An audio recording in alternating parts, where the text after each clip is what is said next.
Welcome back to another episode of Let's Talk About It with Inayah Mushirah. Make sure you take the time to subscribe, like, and hit the post notifications to stay up to date with my latest video. Peace, family, and welcome back to another episode of Let's Talk About It with Inayah Mushirah, where we dive into the real, the raw, and the spiritual. Tonight's episode is one I know so many of us will feel deeply. Brielle, also known as Voice of Brielle.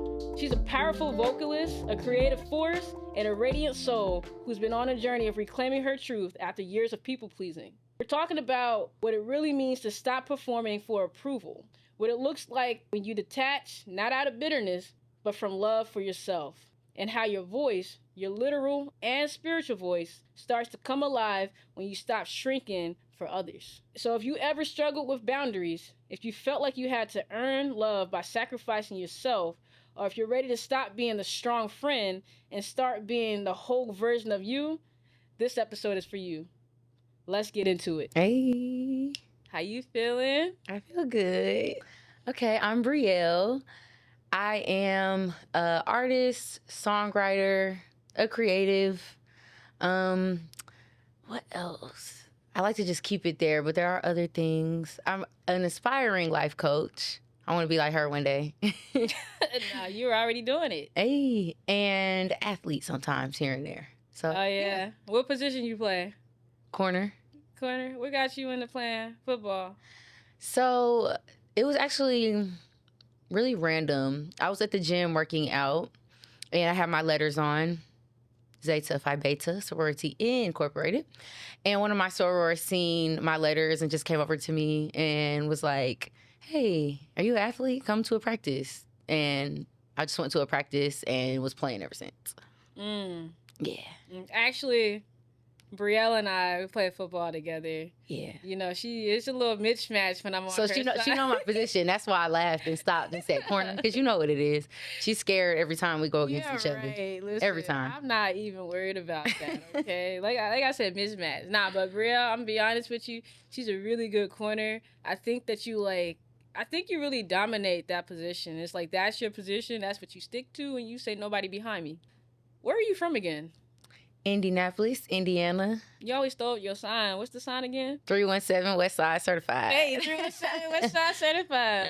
Okay. So when did you move to Atlanta? About 4 years ago. So it was like July 2021. Yeah. July 2021? Mm-hmm. Okay. Why did you move to Atlanta? So, okay. I literally, when I was in college, I went to Ball State University. And I always journaled even back then, and I used to write in my journal. I actually looked up old tweets one day and just searched Atlanta. So I put it on Twitter too. But I just said, I'm going to move to Atlanta. Like, I was just manifesting it. And then COVID happened. So it took like a couple years after me graduating. But I moved out here essentially just because every hat that I wear and a lot of the things that, you know, identify with me is celebrated in Atlanta. Being Black, being gay, being a Black gay woman, you know, being around Black excellence was really, really important to me. And then also, obviously, my music. That's the main reason. I just knew that I could get in rooms that mattered.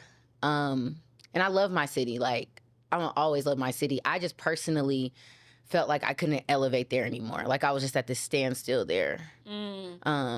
And my city is actually elevating as we speak, and I love that. Period. But it was just a personal journey for me. I had to get out. Yeah. Well, before we hop in the topic, I kind of want to dive a little deeper into that, because I feel like a lot of times internally we feel like it's time to level up, or leave that job, or leave this person, or do this, leave our hometown.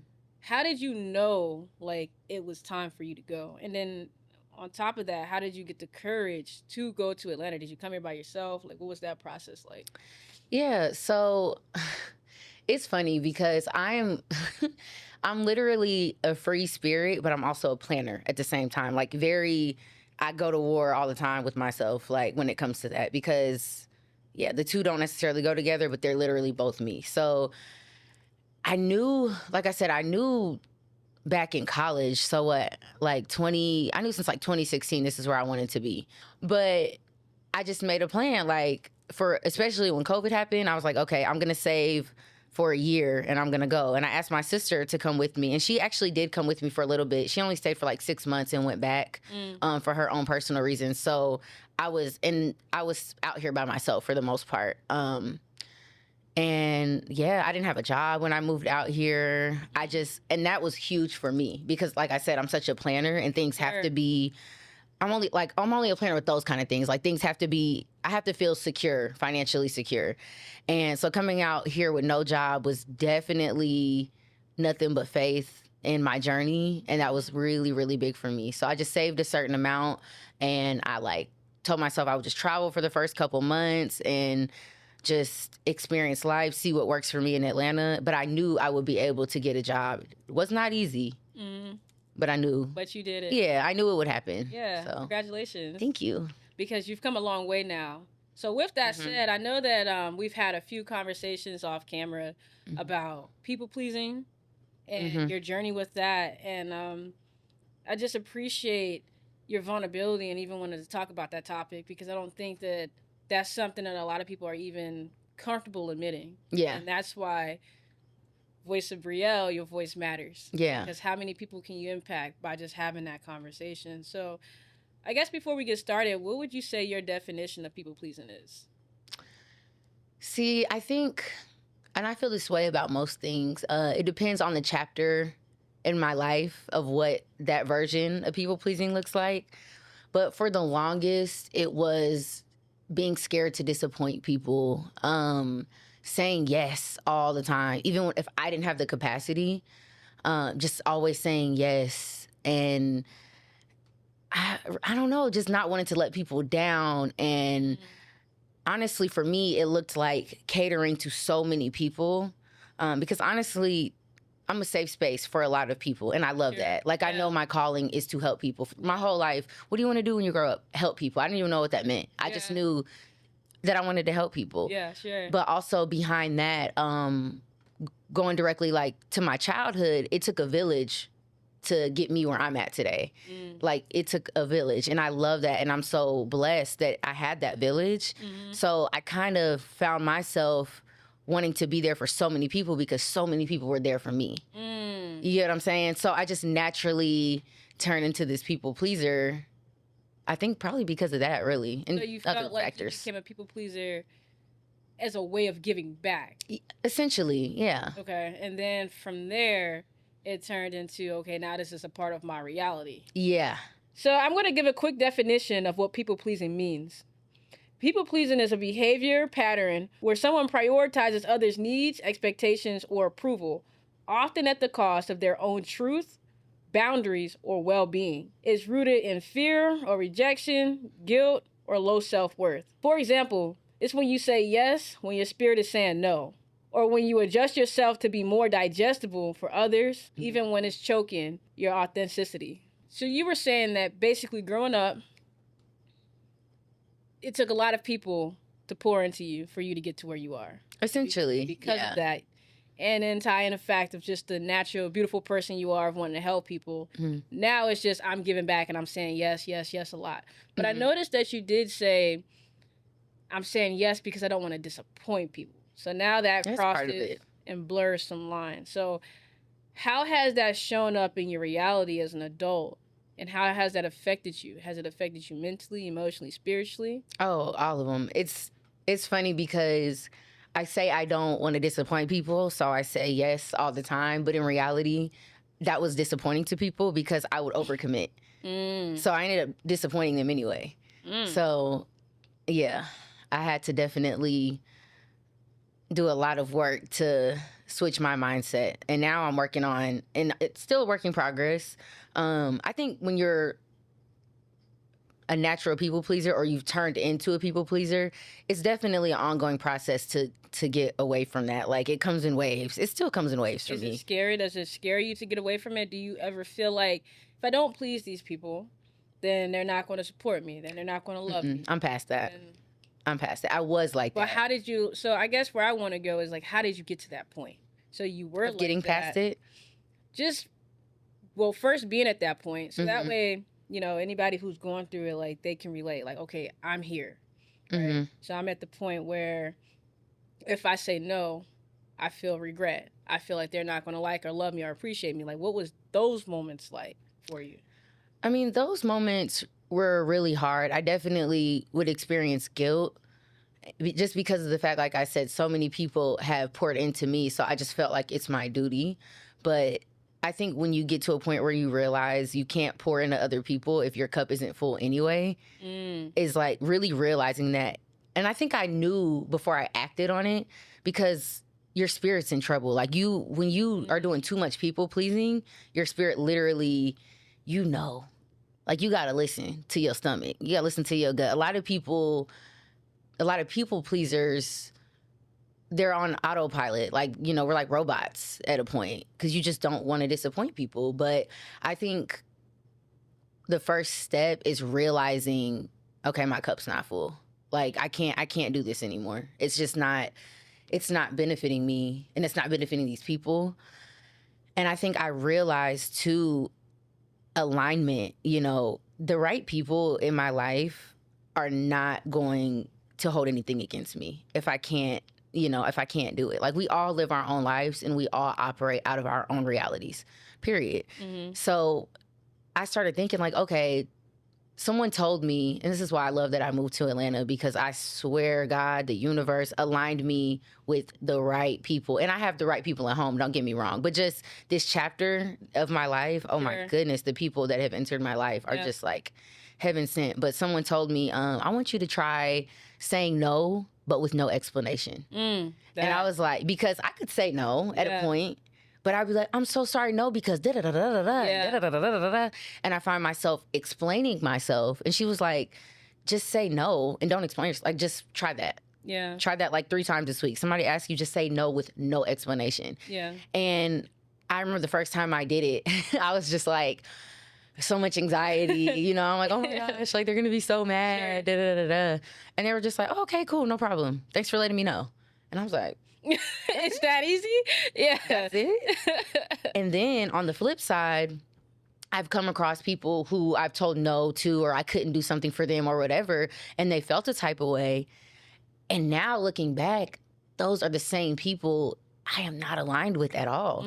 There's no alignment there. So it's just like, okay, like you can be, you can feel a type of way, because anybody that has your best interest is going to, first of all, before they ask you anything, they're going to probably ask you, hey, what's your capacity right now? Yeah, sure. That's another thing I've come across a lot. Yeah. Like people, that they say talking about trauma dumping and things like that. Yeah, I love being there for people. My favorite thing is to be a safe space for people. Like that is, oh my God, I live for that.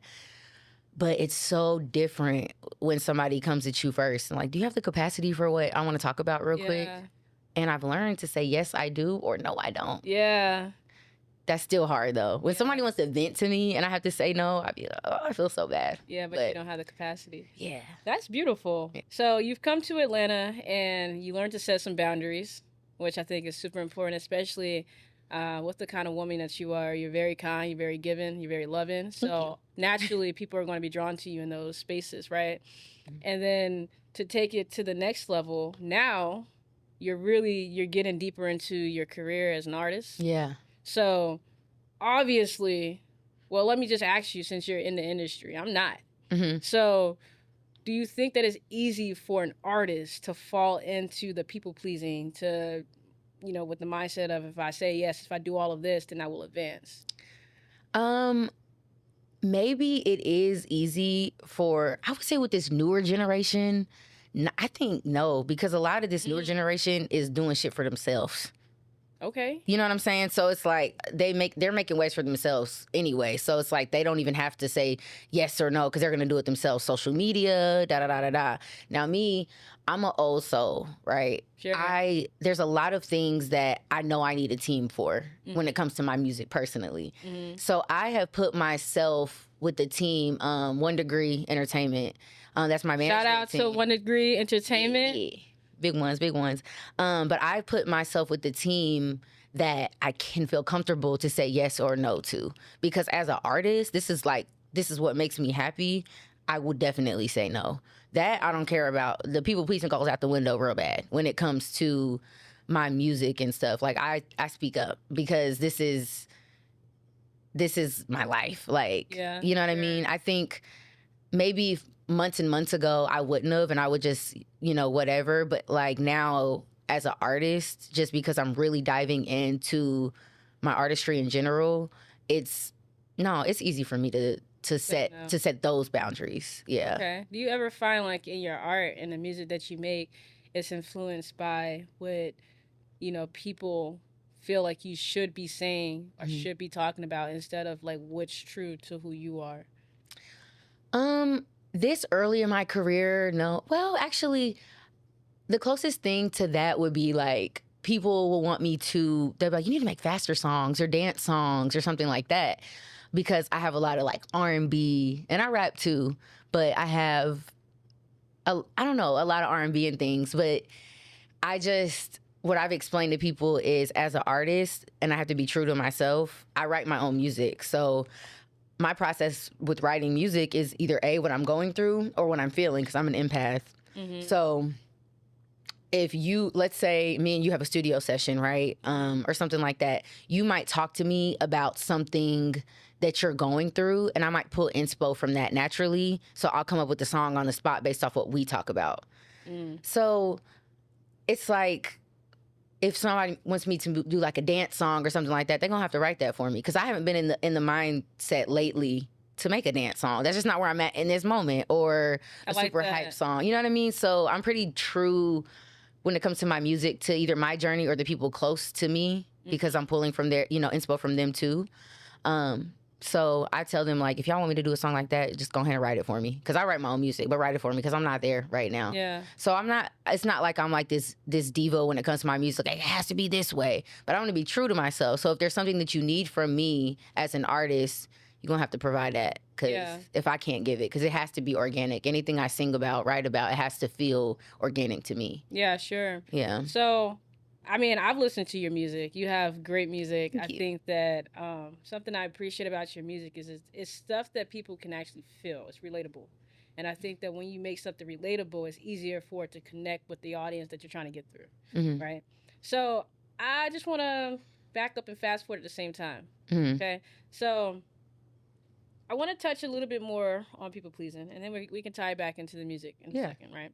So how does people pleasing show up, or does it show up at all for you in relationships? And what I mean, like in a romantic relationship. And what I mean is, This is specific to romantic relationships? Yeah. Okay. So what I mean is, for example, when I was thinking about this topic, I was thinking, have I ever people pleased, quote unquote, in my past relationships? And I said the answer was yes, due to my anxious attachment, right? So now, if we look at the definition, I'm saying yes when I want to say no. I'm shrinking myself to fit into that box, that this, you know, to make sure that this person, you know, wants to be with me, or this and that, right? So do you feel, or have you ever seen that show up in any of your romantic relationships? Absolutely. Yeah, I definitely have. And well, I'll share, this is give you an exclusive, because I've never really said this out loud. If you know me, you know this. But as someone who practices monogamy and polyamory, I've definitely experienced that, trying to please. So imagine trying to please two people, or whatever the case may be, not wanting to disappoint anyone. But it's showed up in both formats of me dating, for sure. Yeah, I definitely have. And I think it's funny you talk about anxious attachment, because I've realized that I developed that over time. I didn't even know I had that until I started really digging deep about, you know, my behaviors and certain things.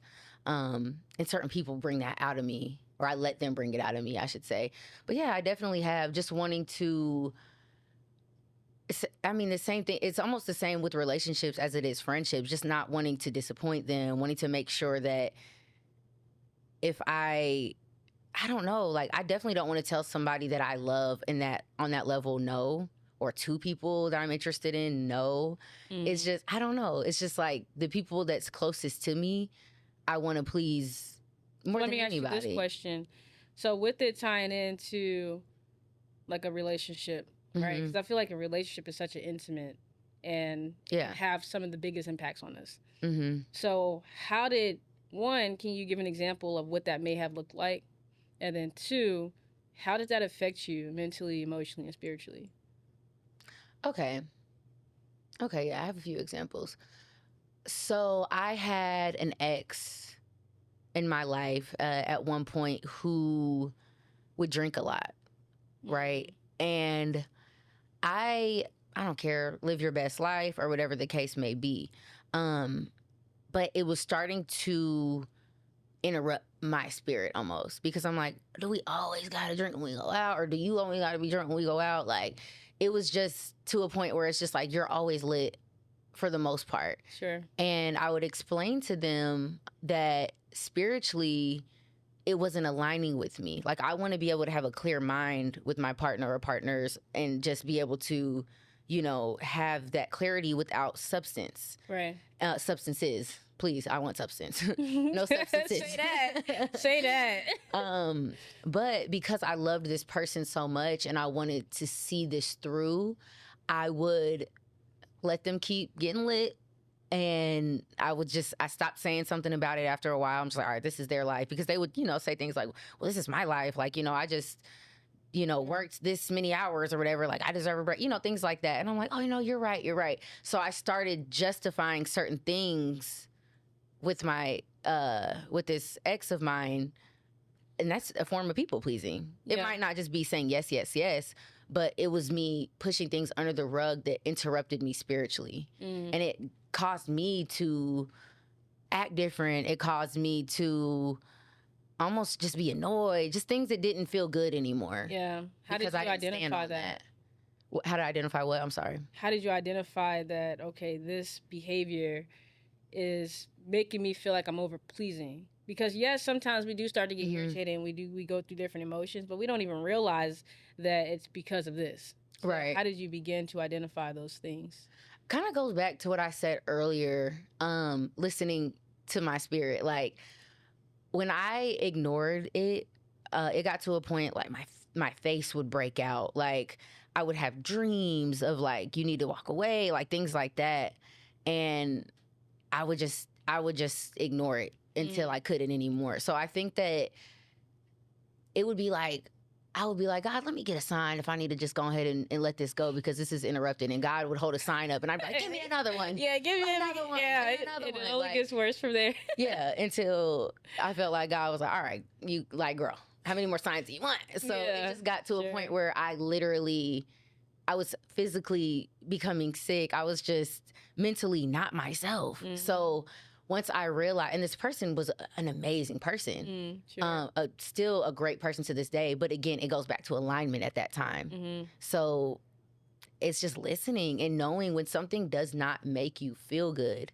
As a people pleaser, like I said earlier, we are like robots sometimes. But you have to get out of that robotic mode and listen to your body, listen to your spirit, because it's going to tell you every single time. So what advice would you have for someone who's going through this right now, not only in a romantic relationship, but it could be with family and friends, and they feel like they need to get out? They feel like they need to stop. They feel like they need to end those relationships, but they're having a hard time. I would say, honestly, being completely honest about how you feel and about what's good for you out loud to these people. And I have this big thing, somebody who means so much to me said this and it stuck with me. She said, you give people the truth and you let them decide what to do with it. Period, point blank. I live by that. I breathe that. Like, you give people the truth and you let them decide what to do with it. So let's use an example. Let's say you're a person that I feel like I'm people pleasing a lot or whatever. Sure. So if I just come to you and I'm like, Inayah, look, this is where I'm at right now. This is my full truth. I can only give you this now, or I need to step away because of this, or I need a minute to myself because this, whatever it may be. However you react to the truth don't got nothing to do with me. But now I've set myself free and I let you decide what to do with that truth. Now, if you align with me, you're going to be like, you know what, Brielle, thank you for telling me that. Now I can move in this way, or whatever the case may be. If it's a problem and me speaking my truth, you know, is an issue for you, rather I'm right, wrong, left, right, doesn't matter. I just know there's no alignment there. Right. So it's just so important to just be not only real with yourself about how you feel and how your body feels around people and things, but also being real with the people involved. So because some people are unaware. Sorry. No, you're good. Yeah, let me ask you this quick question, because it just made me think about this. Yeah. So what advice would you have for someone when they want to do that, but they feel like they need that person in their life?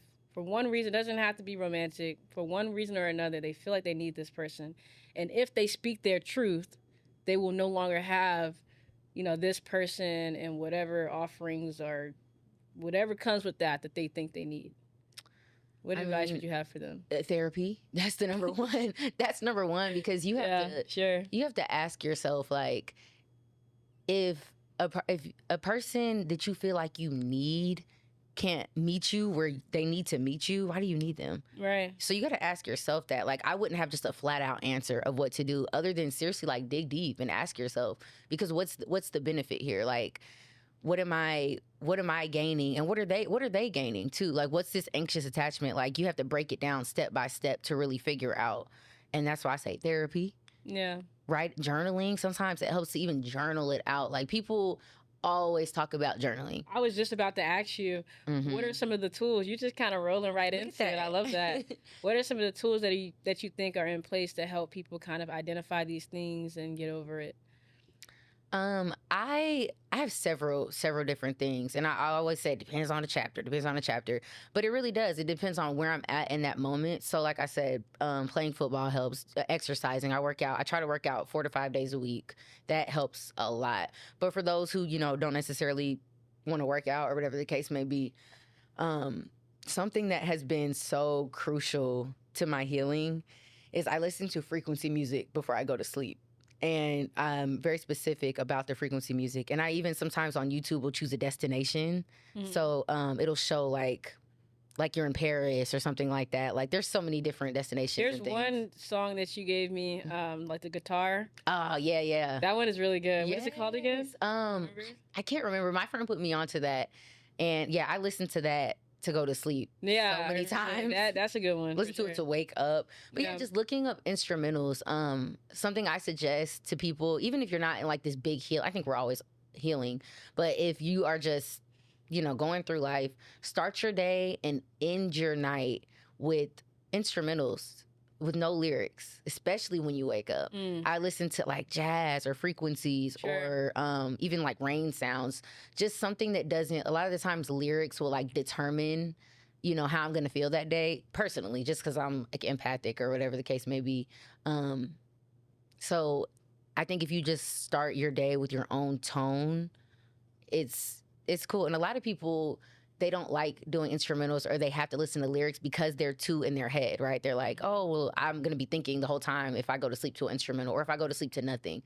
But what's so bad about that? Yeah. It gives you a chance to explore your mind in the morning when you're driving to work or you're driving to wherever, driving to the gym. If you just play a good old instrumental and just let your mind do the rest and set your intentions out loud or in your head or whatever, versus, listening to something with lyrics. I was about to sing a crazy song. So let me ask you this question. I do agree with that, especially like if someone is in their head a lot. I think a good thing to do is to journal. Yeah. And to go sit out in the sun, get some sunlight. People I think they underestimate. And I love how you said go to the gym. Yeah. People underestimate how much the gym impacts you. I'm telling you. Not only physical. I feel like the physical is like the last benefit. Right. The first, second, and third is mental, emotional, spiritual. Yeah. Right? Real bad. Going outside, sitting down in the sun also helps with those things too. So I nap in the sun every day. For real? On my lunch break. When I'm doing my regular 9 to 5, yes. If it's not raining, I literally nap every single day. And I've gotten woken up, are you okay, ma'am? Like, yes, I'm sleeping in the sun. Sure. So let me ask you this question. So coming into this journey of all the relationships, that's including music, your art, you're an artist, your friendships, family, relationships, all that. What were some of the boundaries that you were able to set for yourself around people pleasing? And were they hard to set up? They used to be really, really hard. Now it's just not. I think honestly, like I said, it all started with a good friend of mine saying, just say no with no explanation. And I was able to weed out people that I needed to, but also when I just started by setting boundaries a little bit at a time, I started attracting people that almost naturally understood my boundaries. Like, I don't even have to set as many boundaries these days because it like goes without saying. The more I'm my authentic self and the more I attract people that just get it. So sometimes like I have a really bad habit, and I'm working on communicating it, but sometimes like if I'm going through a lot, I just shut down and I just kind of, and it's not because I'm shutting down and I'm sulking. It's more so like I know how strong my energy can be. So I try to not put my negative energy on people. Right. So sometimes if I go ghost, my friends are like, oh, that's just Brielle being Brielle. She'll be back. Yeah. And it's been dope to have that instead of me coming back like, sorry guys, I was going through this and da da da da da. They just get it. Right. Understood. Don't need to be explained. Exactly. Yeah. But that started again just by me being my authentic self and starting to tell my truth of where I'm at with my capacity levels. And the more I did that, the more people, understood. Like, you don't know what you don't know. So it's important. That's like my favorite thing. You don't know what you don't know. Yeah. So if you don't have the capacity for something, or you don't have the energy, or you just don't want to, maybe you got all the energy, but you just want to put it somewhere else. Like, say that. Yeah. I love how you just talked about, like setting boundaries with being your most authentic self. Yeah. Because in my journey, at some point, I actually didn't realize I wasn't being my authentic self until I had like a super bad breakdown, like a bad crashing out point, which led to my my big spiritual awakening. Yeah. And to that point, I said, forget everything else. I don't want to be that person because I don't want to attract none of that. I don't want to go through any of this stuff again.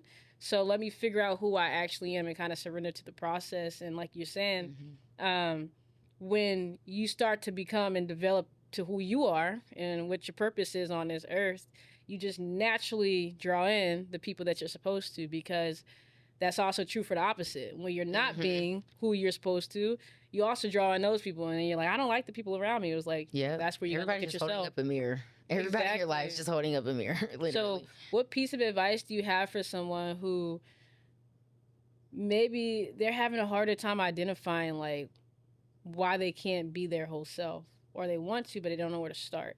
How to change the people around them? Just, maybe it might be fear of what people may think. Once they start to show who they really are, like what kind of advice do you have for them?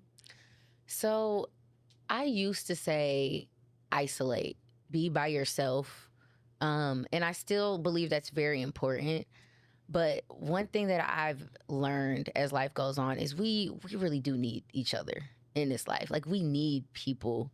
That's why, like, I always say I'm an introverted extrovert, but we need people. So I would say try to be around people on your, your lowest moments, or where you're trying to figure things out, of the type of people that inspire you. Be around people that make you feel good, because again, people around you are holding up a mirror most of the time.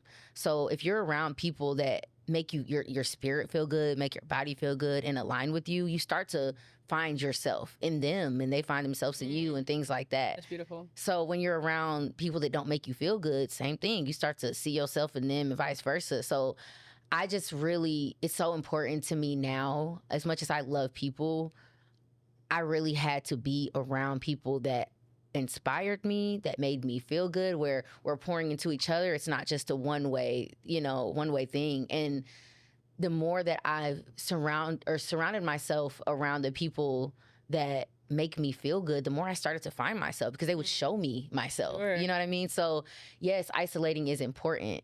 Yeah. And even that, like with my long-term best friends from back at home, same thing. Like they make me feel so good. It's not just my new friends that, show me this, but at the same time, I was younger when I was in Indiana. So as I'm growing, it's dope to see all my people grow around me too. Sure. And the people that aren't necessarily growing, it's still love to them, or whatever the case may be. But I just can't, you can't take everybody with you. Say that. Yeah. Say that. So I do want to touch on something that I noticed. One thing I appreciate is you talk a lot about like your spirit and your alignment and things of that nature. So how did you identify your spiritual gifts, and how were you were you always like that, where you talk about like your spirit and your alignment and your dreams and stuff like that? Like, where did that start from? I definitely been like this for as long as I can remember. The spiritual gifts, they go much deeper than what we would even have time to talk about right now. But I definitely knew. I was raised as a Christian, and I still have Christian-like beliefs, but I don't consider myself religious. Definitely more spiritual. I don't know. But I always knew at a young age. I don't know. I guess I'm trying to think how I really want to answer this. I just feel like I've been here a few lifetimes, if that makes sense. Yeah. So I remember my mom was telling me I would be so young, able to have conversations with like grown adults, and they would be like, "Oh, I forgot she's 4."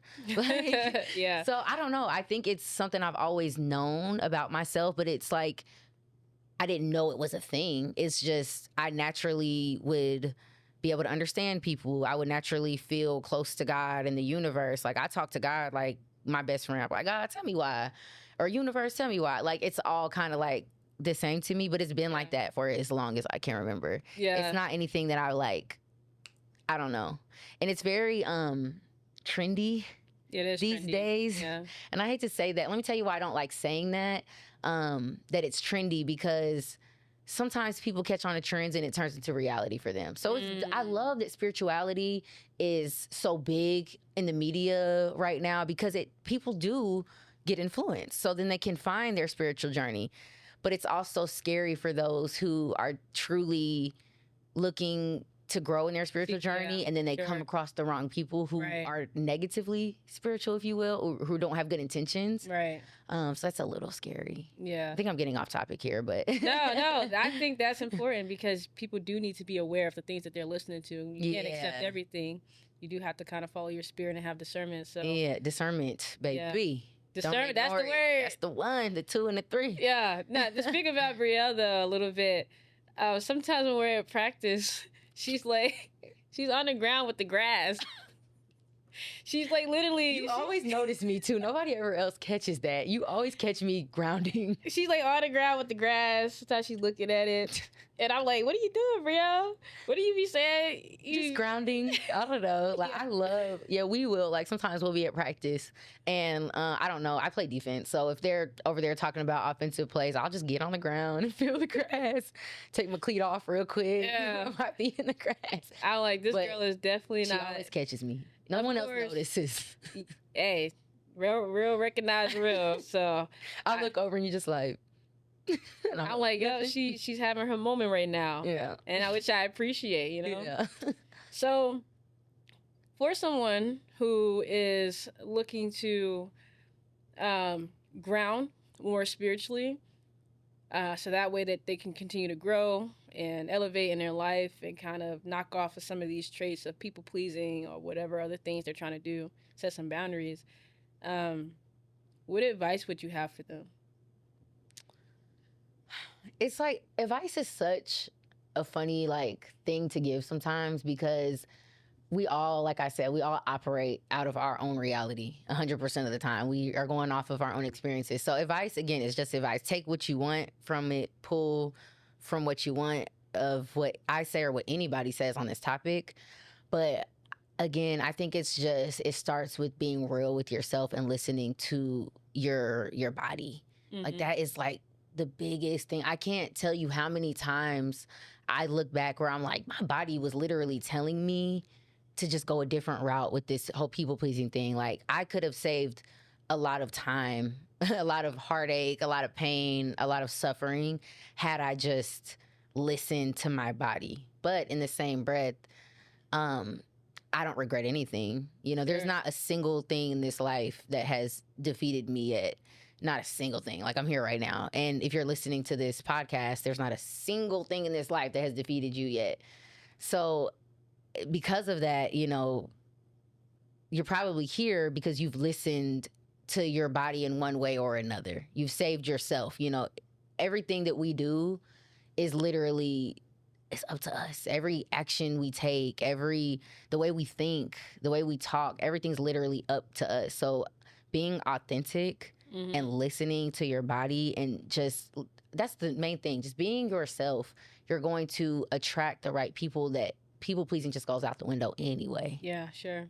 So I don't know. It's kind of like, That's it's a hard thing to answer, but I swear it starts with being authentic and letting people just be. If people don't agree, even the people that love you, everybody's not going to agree with the choices you make. Everybody's not going to agree with the way you move or whatever. And that's okay. You know, they don't have to be just like, everyone doesn't have to agree with everything that you do anyway. Yeah. But it's your life. Like, you get one life to live.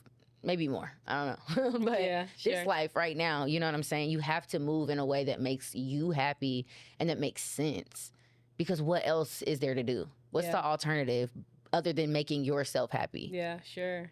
I don't know. That's some great advice. I don't know. I don't know if it was scattered, but this is just what came out. No, that was perfect. They hear you. Okay, cool. They hear you. People that's supposed to hear you gonna hear you. That part. So let me ask you this question. At this point in your life, mm-hmm. you done come so far. You done work. You did a lot of healing. You did some shadow work. Mm-hmm. Did some shadow work. Mm-hmm. So how do you check in with yourself before you say yes? How do I check in before I say yes? Well, first I check my to-do list because I've been real busy lately. But I think when someone asks me the question, I pay attention to, again, I always go back to this, but what my body feels like. If somebody needs me to do something, or if somebody is even like treating me a certain way, because I want to be clear that people pleasing isn't just saying yes or saying no or whatever. It's also, again, letting things slide that doesn't make you feel good. Shrinking yourself. Yeah. So I know I keep saying the same thing, but that's because it's so important. That's how I check in. What does my body feel like around this situation? Mm-hmm. What is my gut telling me? What is my spirit telling me? What are my ancestors telling me? However you want to look at it. What am I feeling within? And if it feels good, then it's a yes. If I can make it happen, if I have the capacity, I'm gonna make it happen. I'm checking my capacity. I'm checking all that. And I want to be clear, we got to do things in life that we don't want to do. Don't get me wrong. But there's a difference between I don't want to do it because I'm a little tired today versus, or I don't want to do it because it's kind of out the way, or I don't want to do it, versus this is interrupting me spiritually. Right. This is interrupting me mentally. So you have to really decipher that when someone asks you to do something, or if you're around a situation and anything, it doesn't matter what it is in the world, you really have to learn to listen to that inner voice. And I think the more you are authentic and the more you trust yourself, the more you meditate, the more you're around people who bring out the best in you, the louder that inner voice gets. Yeah, sure. Yeah. Wow, that was beautiful. Thanks. So is there an affirmation or anything that you use for setting those boundaries and self-love? And well, I actually do a lot of guided meditations, especially in the beginning. Like if you're new to meditating, Londrelle, my favorite, I'm manifesting that I'm gonna do a song with him one day. Hey, you heard that, Londrelle. Check in with Voice of Brielle. Hey. All platforms. Okay. But yeah, like guided meditations. Yeah, like just, I lost my train of thought just now. I was thinking about doing a song with Londrelle, and it just, you were talking I went about, to another world. Hey, basically doing some guided meditations. Those are things that. Because what was the question that I was answering? Is there any affirmation? Oh yes, there we go. Boom. Okay, I'm back. So, yeah, it just depends. Like it definitely changes on depending on what the need that I have in that moment spiritually. But one thing that I always remind myself is to take things day by day, moment by moment. And I always remind myself, girl, you done been through so much and there's nothing that's defeated you, like I said earlier. And then I even go as far as to thinking like, okay, if I didn't go through these things that I've been through, how would I be who I am today? Sure. Like how? I would not be this. I wouldn't be able to talk to you right now. I wouldn't be able to, if I didn't get my heart broken, I would not be able to be sitting here giving advice. If I didn't go through some of the things I went through in my childhood, I wouldn't be able to be so strong. You know, there's just reminding yourself that everything literally happens for a reason. Like it's so cliche, but if you really just break it down, it truly, truly, truly does. And I get it. Like I'm tired of being God's strongest soldier. Like, please, I'm not your strongest soldier. I've had enough. Yeah. But at the end of the day, like, I'm really grateful for every experience. And I find a way the best I can to make the cup half full every time. There's always a silver lining. Yeah, a lot of gratitude to that. Yeah. So before we close it out, just have final questions for you. Mm-hmm. So to your younger self, who used to try to be everything for everybody, what advice do you have for her? I would just tell her that you're one person. The world does not rest on your shoulders, no matter what you think. And it's just important to not operate out of ego, trying to help people, because that has to do with it too, I believe. Like sometimes, that's a whole nother subject. But just operating truly out of what feels good, and just to continue to be a good person. I used to think that if I wasn't a people pleaser, and I didn't know that was a term, but if I wasn't saying yes to everybody, I'm a bad person or whatever. Just literally being real with yourself that it's just not worth it. It's not worth it trying to pour yourself or spread yourself so thin. It's not worth it you cannot make everybody happy. It's impossible. Yeah. It's impossible. And just that child in me that felt like a burden at one point to people, I'm not, just reminding myself that my presence matters in this world, and I light up the world regardless of how small the light may be. It's lighting up somebody's path. Hey, say that. Yeah. Say that. Including my own. Period. I love that. So how can someone who's ready and who's listening and they're ready to begin detaching, how can they go about that without having a feeling of being cold and detached from everyone else or the world? Well, of course, it goes back to all the things we've talked about, but how I personally started, again, cliche as it sounds, I listened to a lot of podcasts, something similar to this. Like when you start hearing the words, like I talked about earlier, how lyrics impact us, words do too. So just surround yourself around people who pour into you. Listen to podcasts that talk about this topic. Like you want to do your research on anything that is important to you. So if it's important for you to detach, then you're going to read books about detaching. You're going to write affirmations in your journal about detaching. You're going to listen to music about detaching, write a song about detaching, whatever the case may be. Sitting with yourself in the moments that are most important. And also, again, sitting with your friends or friend, even if it's one person that can pour that back into you. We all need each other in this world regardless. We need ourselves the most, though. So if you're busy people pleasing, it ain't much of you left. You can't please yourself. Yeah. So, final question for you here today. What does loving yourself loudly look like for you today? Today? It looks like April 15th, 2025. Yeah. It looks like singing a song in the studio. It looks like saying not no, but hell no. Hey, period. Say that.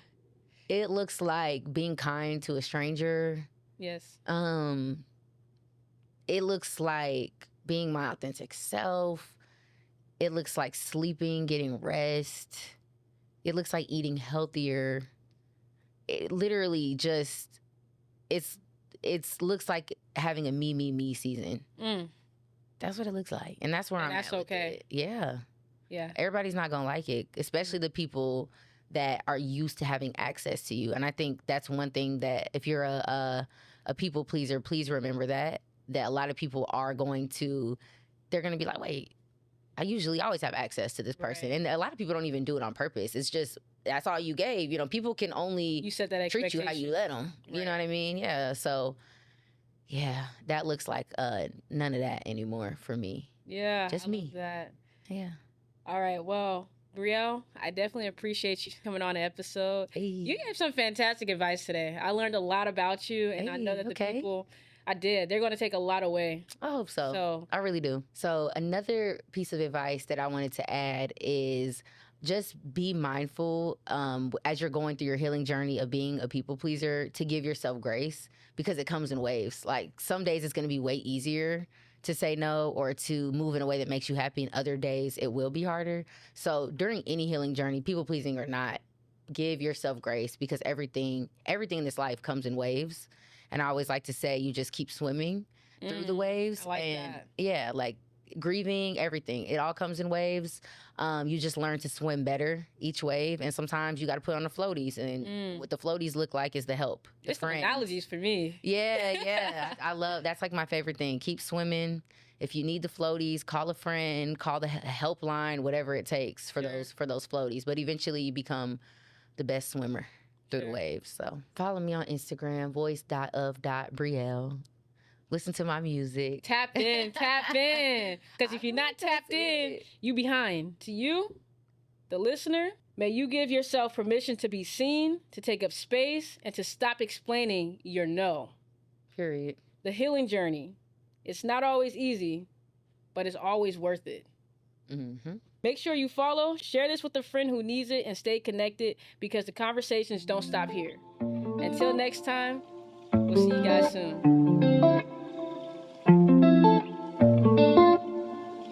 Hear my clients say, well, that wasn't my intention. The problem with saying that is that perception is 99% reality. How people perceive things becomes their reality. So whether your intention was to hurt that person or do this or do that, it doesn't matter because it's all about how people perceive what you do. And a lot of times we continue to do the same thing to different people. We get the same kind of responses, and then what we say was, well, that wasn't my intention. I don't know why they're taking it like that. Instead of looking at the root problem and understanding that as humans, it's our right to evolve, to heal from the trauma that may be causing us to do it in the first place.